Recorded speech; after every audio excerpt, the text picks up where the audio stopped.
The third and final stage is off-page optimization or linking strategies. Every incoming link to your website is considered by Google as a vote for your website content by other websites. The reason why many business SEO efforts fail is that they focus exclusively on using keywords on web pages, but they lack a linking strategy. So here are a few tips to start pushing your site up the ranks through linking strategies. Firstly, you want to encourage keywords in the incoming links into your site. For example, if you arrange for a client or a supplier to link to your website, you want to ask them to use keywords such as cheap digital printing services in the link rather than your company name or click here. Next, you should list your site in authority directories. Listing your website on website directories which are well regarded by search engines can help to improve your rankings. Most of these so-called authority directories charge a fee for listing, a fact that serves to keep out lower quality websites. Three of the most important authority directories are yahoo.com.au, botw.org and business.com. Please note that I'm not talking about email scams that offer to submit your site to 34 million directories for $49. You should only bother submitting your website to directories that are well regarded by search engines. Another way to generate links is to comment in blogs, forums and online communities. By being active in relevant online communities and leaving comments on posts on blogs and forums, you can create a network of links back to your site. While many of these incoming links are discounted by search engines, they do create hundreds of pathways for potential clients to find your website.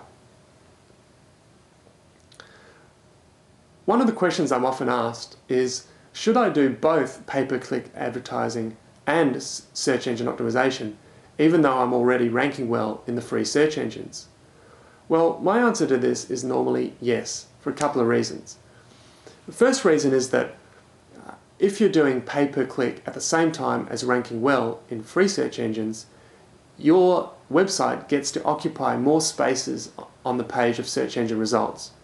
So what you find is that by occupying more spaces, you do get incremental traffic and incremental conversions. Yes, you have to pay for it, but it works its way out in the end. The second good reason to maintain both pay-per-click and search engine optimization is that search engine optimization allows you to rank well potentially for certain phrases, but it's actually very hard to rank well for a multitude of phrases at the same time. With pay-per-click, you can actually specify which phrases you want to appear for in the search engines. So pay-per-click gives you a lot more breadth in the search engines and allows you to generate incremental conversions and create incremental profit.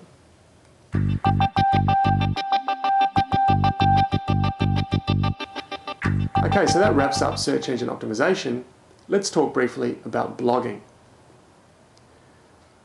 Blogs, as you know, are a little bit like online journals that list all the posts in reverse chronological order. And one of the key benefits to having a blog on your website is to establish preeminence in your market or become a thought leader.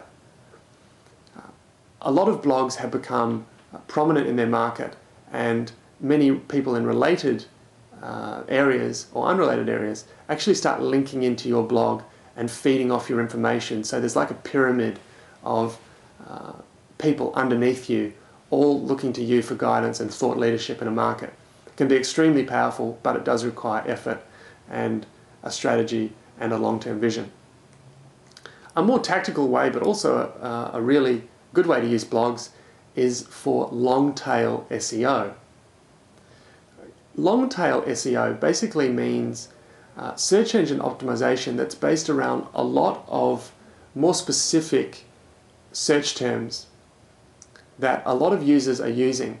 What you might not know is that only a small fraction of searches on Google are actually for what you might consider the major keywords in your market. So let's say you're a plumber in Melbourne.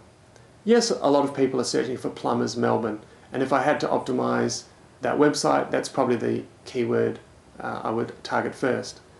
But a lot of people are searching for cheap plumbers Toorak or broken tap, fix broken tap, and many different terms like that. And those are what we call long tail terms. So when you have a blog, you can actually post multiple posts on your blog over a period of time, even 100 or 200 posts that all address different issues and topics based around your core subject. What this means is that you start ranking well in search engines for dozens or potentially hundreds of these long tail search terms, and that generates a ton of additional traffic to your website, which over time can really add up. So how do you generate all this content, assuming you have a blog? Well, there's a few options. The first one is to actually get someone to write the content for you and to write articles for you. You can find writers on guru.com or elance.com, and you can also find freelance writers to write blog posts on topics that you either specify or instruct them to look up for you. If you're looking to become a thought leader, the problem with this might be that the actual content that they're developing is not the peak content that you need to put out there in order to be considered a thought leader. So you might either have to put in your own time to do that, or you might have to edit the posts of other people in order to produce the content. Another really good way of generating blog content is to recycle a lot of other content, such as newsletter articles or brochure content or other email documentation or other types of content that exists in your organization but is not published widely.